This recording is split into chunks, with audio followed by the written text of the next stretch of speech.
Okay, we are going. Talk about yourself. Where do you come from? Who are you?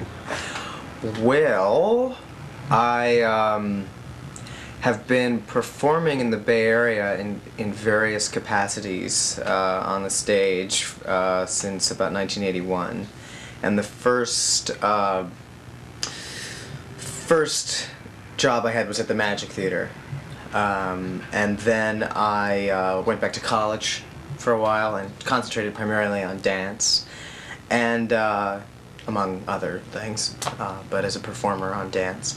And then when I came out of Berkeley, where I graduated from, I started to work with people who had a background in fine arts, who were doing what was more commonly thought of at that time in the early 80s as performance art.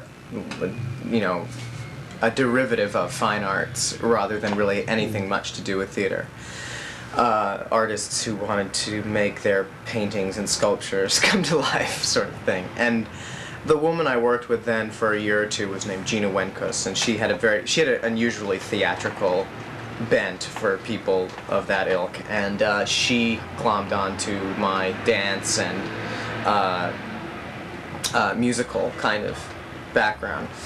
And I worked with her for some time, and then I came back to the Bay Area. I went to New York with her for a time. I came back to the Bay Area and continued to work in dance and theater and performance up until the time when. So that means that I, worked at small theaters like the One Act and Climate and Theater Artaud, and did plays, just play characters in plays. I did stuff that was more of a performance.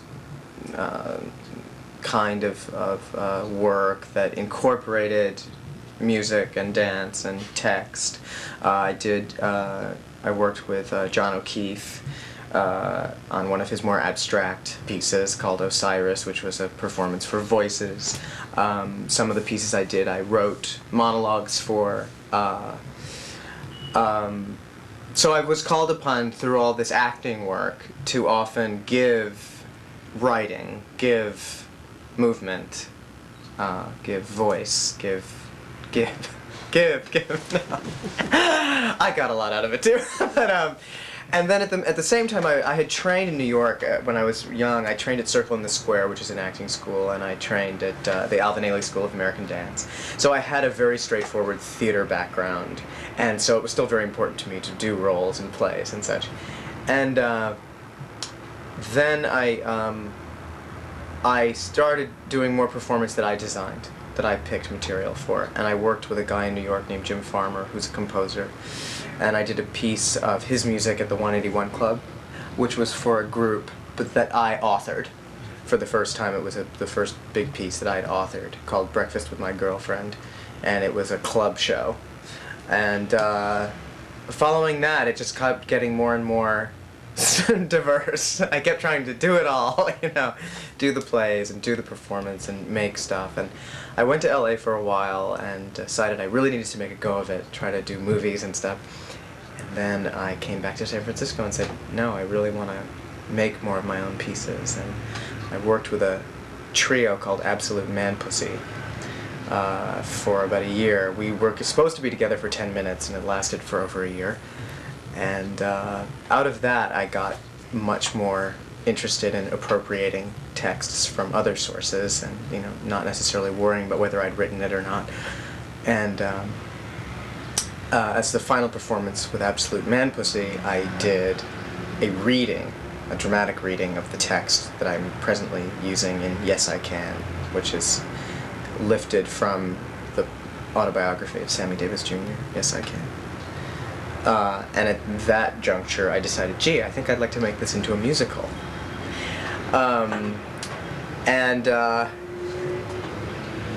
So it evolved into a musical, and now I'm performing that musical at Josie's. So. Why the autobiography of Sammy Davis Jr.? Well, it started out as kind of a gag, as many good things do. A friend of mine, at the time when before I ever dreamed of Sammy Davis Jr., or thought of Sammy Davis Jr. much, or thought of doing a show about him, there was a lot of solo shows at that time that seemed to exist for a lot of different reasons.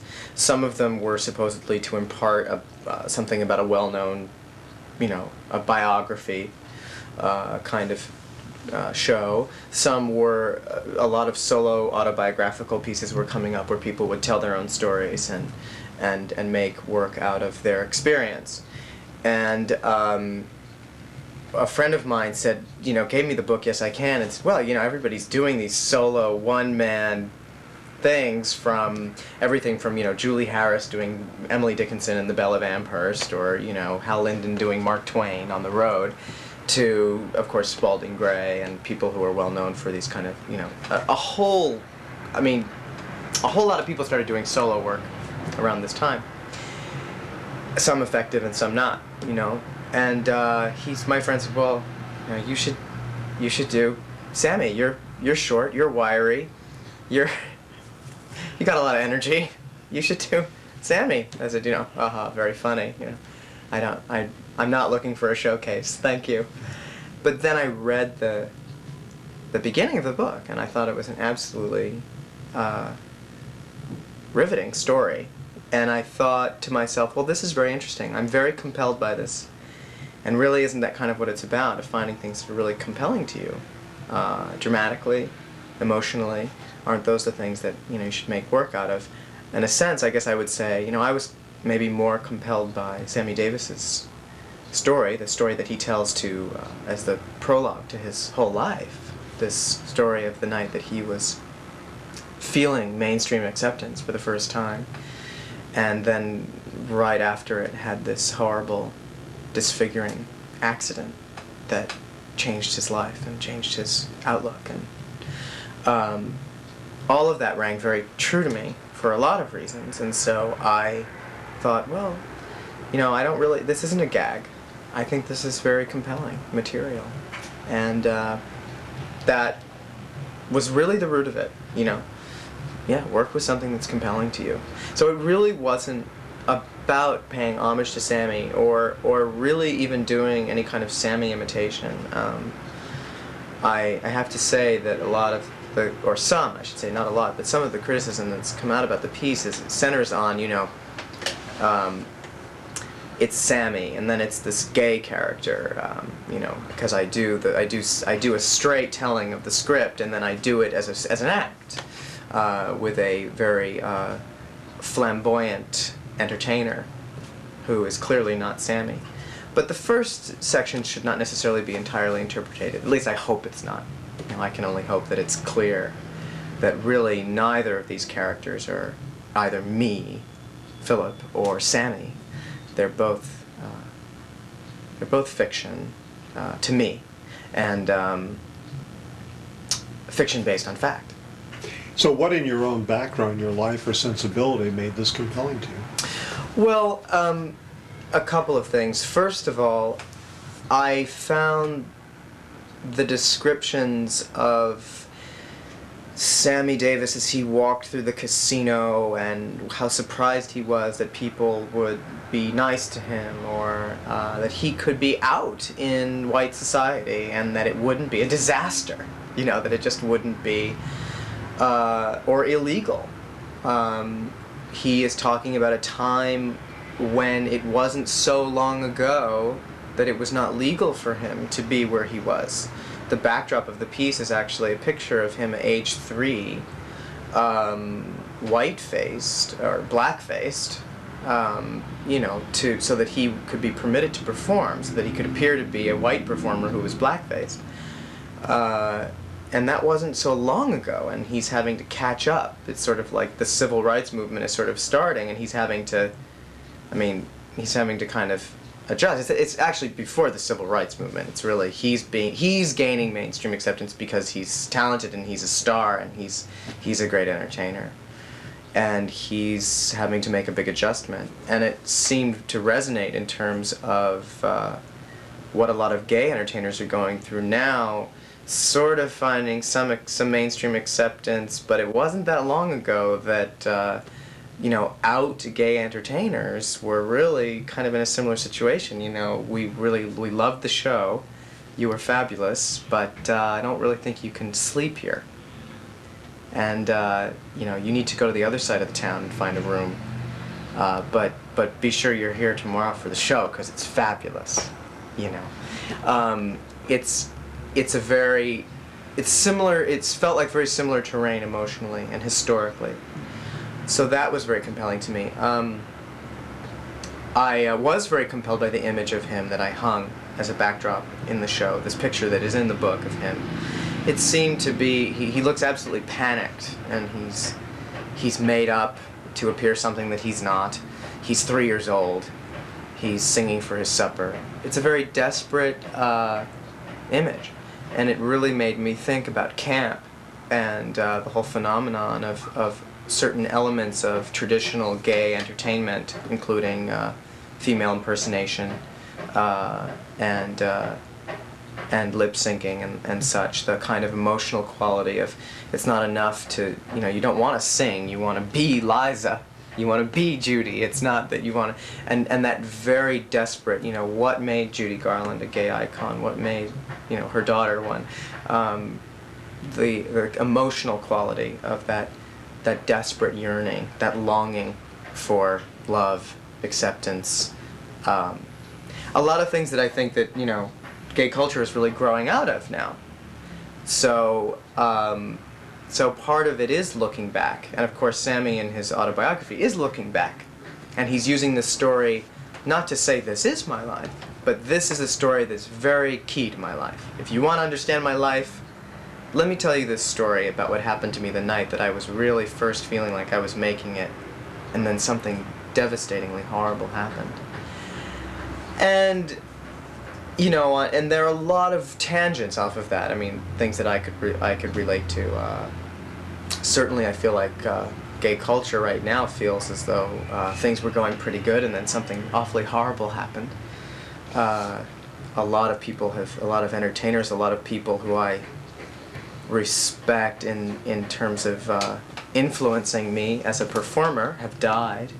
Almost all of the people who I trained with as a dancer have died, and many people who I got to a point where I felt a very strong gap in terms of I felt ripped off. You know, where are my teachers? Where are the people? Where's the tradition? A lot of it is not. I wouldn't say it's gone, but a lot of the really great people have died of AIDS, and so. When I go into the second section and I pay homage to a lot of these great stars, it is not fully my intention to make a mockery of them. As ironic or, you know, double-edged as the material may sound when I redo it, when I tell that same old story once again in a slightly different way, I hope that, you know, a variety of points are made, including that you really learn from these people. You learn from the past. You learn from people who are, you know, really the pros at what they do. And again, like I said, it all started as a gag. You know, wouldn't it be funny if you did "Yes, I Can," ha. But I gotta say, I've gained a lot of respect for Sammy Davis, and I didn't have that before. How were you treated as a performer when you started out? Well, I gotta say that I had a strong sense that I'd be better off playing it straight. And that, you know, this is a performance piece, and I think one of the reasons that I got into performance is because I felt like there was more room for a broader expression, including of my gay sensibility. I mean, that took me into clubs and into, you know, places where gay people have more traditionally performed, you know, bars and such, you know, not the theater, and yet, you know, and that was a real issue for me in my first years doing small theater and trying to pursue things like agents and get commercial work, which I felt was really the way to be validated. One thing that all the stars in this show, Yes I Can, have in common is they all felt like you needed to be validated by Hollywood to really be accepted.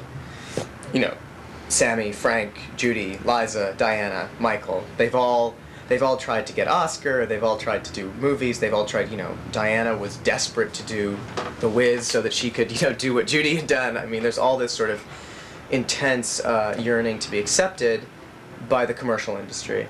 And I, got to a point where I was literally standing in for Michael J. Fox on a movie set and was having this bizarre experience where, they'd set the shot up on me because I look like Michael J. Fox, right? And then, they'd go, okay, out of there, and the straight guy would walk on and do the movie and make, $5 million.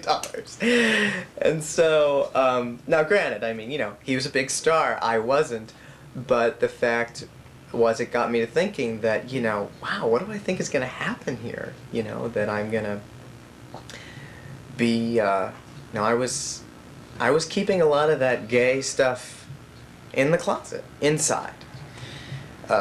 Because I felt like that would help me get ahead. And, foolish me. I mean, I think a lot of people would have told me at the time, oh, that's ridiculous. You can't do that as an artist. You just, under no circumstances can you keep the things that are important to you, that are compelling to you, a secret. You're just, you're killing yourself if you do that. But there's a lot of conditioning and to think that, well, if I can just get that mainstream gig, then I'll be able to do all that wacky stuff that I want to do, or then I can be accepted, and once I'm accepted, then I can, I don't know what, ... But certainly, I end the piece with Michael Jakcson, and I think it's an important point because he owes a lot stylistically to Sammy, and yet, of course, his relationship to his being, his expression, his gender, his sexuality, and his race are all deeply confused. And I think that is, I end the piece there on a note of deep confusion, kind of desperate confusion. And I don't aim to be hopeless, but I do think that there is still quite a bit of confusion culturally about all these things, and I certainly have felt that. You see some strong threads between Michael Jakcson and Sammy Davis on a cultural level in terms of how they... Well, actually, their roles or something? Yeah, well, in the program, I actually quote, Michael wrote a song to Sammy as part of his tribute, the big tribute that happened to Davis right before he died, and Michael wrote a song called You Were There. And I'm paraphrasing a bit, but the lyrics are basically, you were there, you took the pain, you took the shame, you took the rap, and now because of you, I can be who I am. And that's a very, that's a trip, because that's true, and yet you go, wow, look at what Michael Jakcson projects. I do Man in the Mirror, and of course, he says in Man in the Mirror, you got to take a look in the mirror and make that change. And there's been a lot of debate recently, of exactly why Michael Jakcson has made some of the changes he's made as a result of looking in the mirror.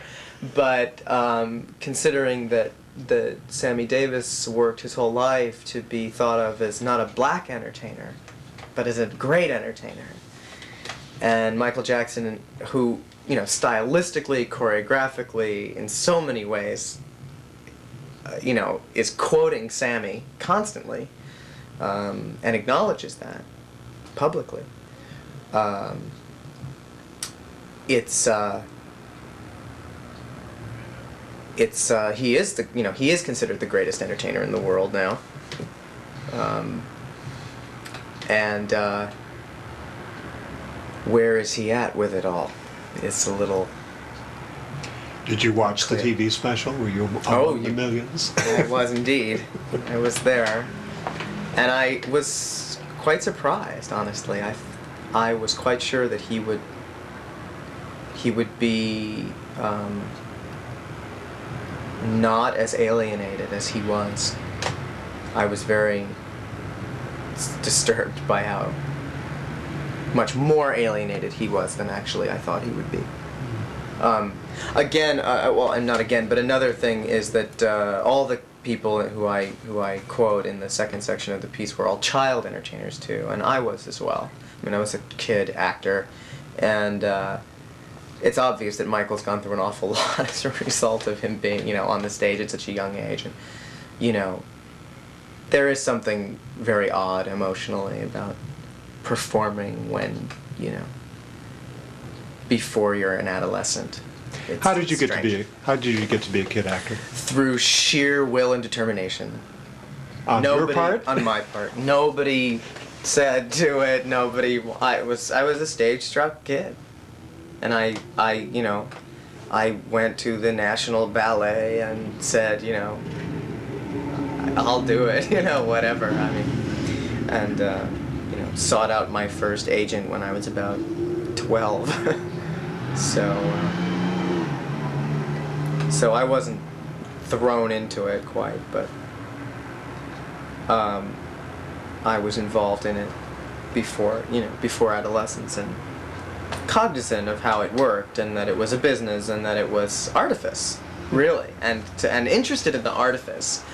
And of course, the artifice is still really interesting to me, and I hope that's clear in the show. Where does the dream start? Where do you start to imagine those kind of fantasies or that kind of life for yourself at such a young age? I think it's really about the fun of being on stage and dancing around, and it's easy. I mean, I think it's just so easy. I mean, that's what I remember. And you think it's kind of funny that people think it would be hard. It's easy to sing, it's easy to dance, it's easy to, it's much harder for me now, in a sense, I mean, it's not the same at all now, but that's the one thing I remember about it, was that it was fun and it was easy. And you kind of thought, well, I should do what's fun and easy, Seems like a good time. What did you do when you were that young? I did plays, I did community theater, I was with the National Ballet, and was in their crew of kids, and did, just about anything I could do. So, singing, I'm All in the Night Visitors, I did it, just about it. And I didn't think about it much, Didn't think about it much. Of course, and then, when it gets to be about a career and being out in the world and being an adult and all those things, then it gets complex. And I think I think we see that there are very few people. I mean, Jodie Foster has been one of the few people who's been very outspoken about this, but it's a rare person who makes the transition, particularly somebody who gained notoriety as a child. I mean, I didn't gain any notoriety. Right? This was not like, a big deal in a sense. It was more of a hobby. It was not a profession for me. I wasn't dependent on it for my living at a young age. When did it start to be? Well, that's a good question, because I think you do it, and then it sometimes takes a little while before you really start taking it seriously. I mean, I'd say after I got out of college. After I graduated from college, I made a decision. I didn't really want to go on to graduate school. I wanted to, start working. But at that point too, I think the other thing about having been a kid and performer is that I got interested in a lot of other things along the way. So by the time I was in college, being on stage wasn't like the be-all end-all of my life at all. I wanted to read books. I hadn't read books. I hadn't written. I hadn't spaced out at that time. I'd been, in rehearsal for years, and I think that's one of the reasons I've also gotten into performance too, is because it's not just about being on stage for me. It's about ideas. It's about communicating ideas and causing some kind of discourse about ideas. And honestly, and I think that after a certain amount of time of being on stage, that loses it's not as be all end all to just be up there and be in a play. Oh my God, I'm in a play. I'm in something. Somebody liked me. Somebody cast me. What have you sacrificed by being in showbiz? Gosh, I don't really feel like I've sacrificed that much, really. For a while, it looked like, well, money, that's for damn sure. I've made money various other ways, and I've known damn well that if I took those things seriously, I could make money. And I found that to be very difficult. Not so much the lack of money, because I do pretty well without a whole lot of money, but the whole issues of sort of respect and making it, you know, that after a certain age, if you're not, you know, making a certain amount of money, America chimes in your and says, naughty, naughty, there's something wrong with you. And but I don't, you know, I don't want to be a lawyer, you know. I think the other thing I think you sacrifice a lot in the theater often is a personal life. And if you don't, you know, one thing, if people don't come out, and if you happen to be gay and in the theater, there are a lot of us. And I think there's quite a few who don't come out because they're afraid, still, oddly enough. I think it's such a hoot because, you know, people don't exactly think of the theater as the straightest profession, but there are a lot of people who still really worry that if they come out, something terrible will happen, something disastrous to their careers. And certainly that's a metaphor that's strong in the piece. Gee, if I come out and get accepted, oh my God, something terrible will happen. Is anything They'll hate me again. He says it at the end. He goes, you know, they're gonna hate me again. Has anything terrible happened to you? Oh, it's just so not. I mean, it's just getting better and better. You know, I feel better. Work's going better. I'm much happier. You know, and also I went to LA for a while. When I came back from LA, I'd made some decisions, and you know, I fell in love shortly thereafter, and you know, I live with a guy now. I have a dog. I eat more regular meals. You know, it's not as crazy. I like it. I mean, in dance, in the theater, I think there's still, particularly if you're in it when you're young, you know, particularly in dance, everybody's boys and girls. You're never supposed to grow up.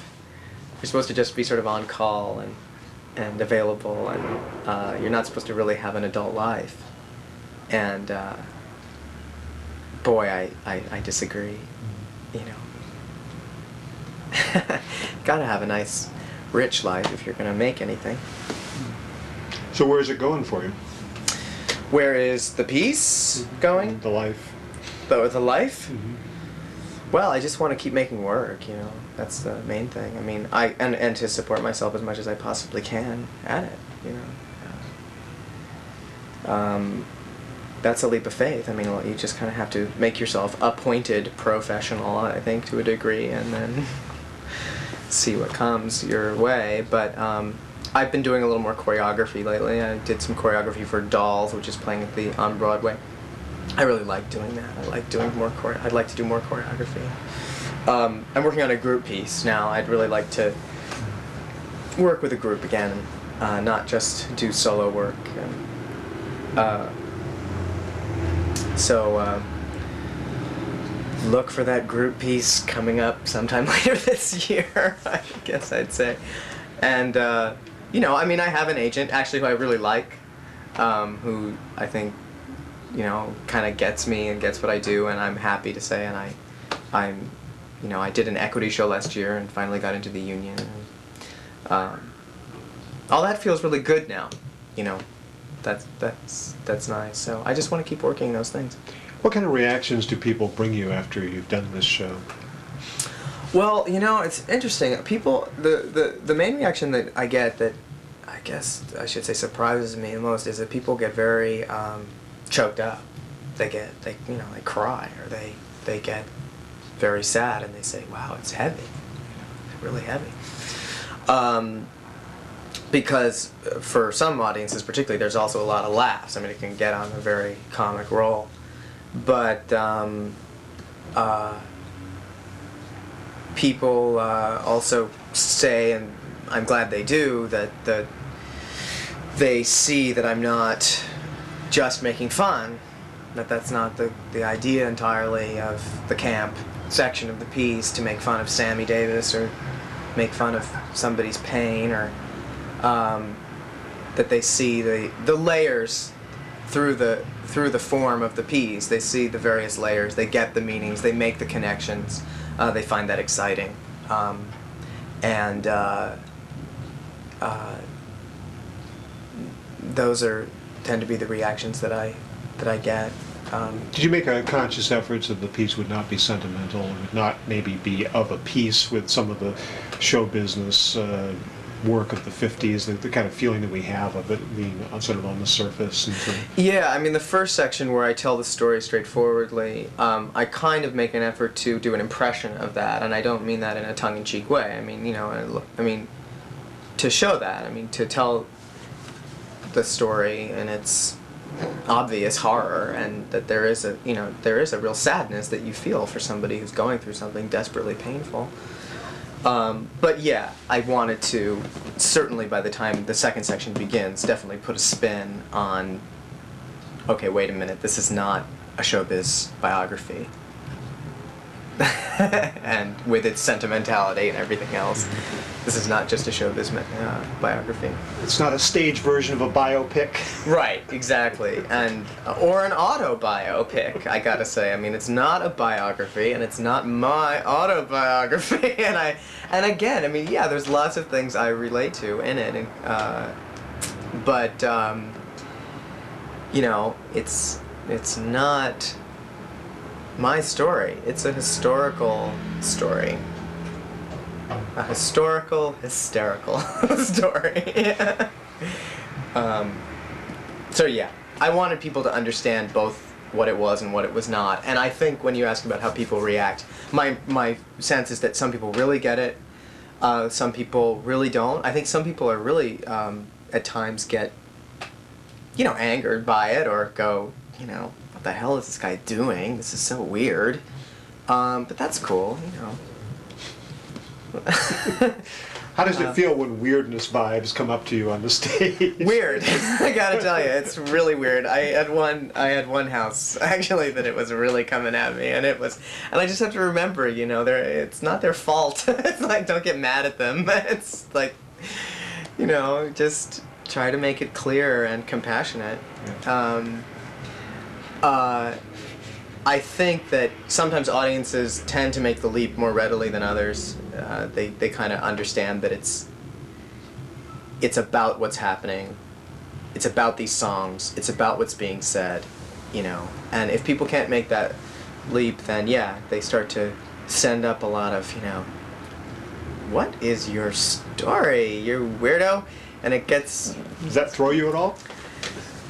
It can, but... my assistant, whose name is Michelle Rollman, she's a performance artist and a sculptor who assistant directed the piece, has been my outside eye through most of it. We constantly remind each other that that's why you rehearse, because you just kind of keep at it. But it can throw you, sure. And it's so wild because the piece is a lot about seeking love across the footlights, and the sort of the irony and the misplaced desire in that of seeking that approval, and that a lot of these stars, particularly Judy, obviously is very much equated with that the outpouring of love, and to needing the audience to complete her. And of course, if you're doing a somewhat of a send-up of this, or any kind of playing around with that, and you're the audience is not loving you, well then, it's edgy. It's edgy. That's really what happens. It just creates an edge. Ever done it for a largely black audience? No, and I'm that's a whole other thing. I find not a lot of black people have seen the piece, and some have and have discussed it with me. Particularly one, Baraka Seeley, who is the head of the performance at the Yerba Buena Center, told me that she hated it throughout, and then at the end, she really got it and really loved it, and That meant a lot to me, actually, coming from her, largely because she's obviously seen a hell of a lot of performance, you know. And of course, her being a black woman and taking the time to tell me how she really felt about it. She said it really made her think, you know, and that's great. What's the range of your other work, of the one-man shows you've done, and sort of thing? Well, that's the point. Yeah. This was created as a one-man show because it was sort of the piece necessitated it. I've done some solo. I've done, you know, some cabaret singing. I've done some solo performance with texts and readings. I've done some readings of essays that I've written, stuff like that. But this is really the first, maybe the last solo piece. It's never been my aim to be a solo performer as a career, or to kind of ride the wave of you know, solo performance as a. I mean, now, you know, there are festivals devoted to solo performance, and it's not my be all end all to do solo performance. This piece is a solo. I mean, it has to be. It's about being alone, being a star, not being a star. It's about aspiration. It's about being alone on stage. It's about loneliness and lack of loneliness. So it has to be one person, this one. What do your folks think of it? Have they seen it? They wish they had. They live in Washington, D.C., and so it's kind of far away. But they've been very interested in it. I think they've been very interested in it, but they haven't seen it. And I'd like to take it to out of town, you know. So maybe they'll get the chance. So they don't, you know. I send them the clips, but they're very, you know, they're very supportive of the work itself. I mean, you know, in general, you know. And my dad at one time wanted to write musicals, so I guess it's that family handing it down thing. So.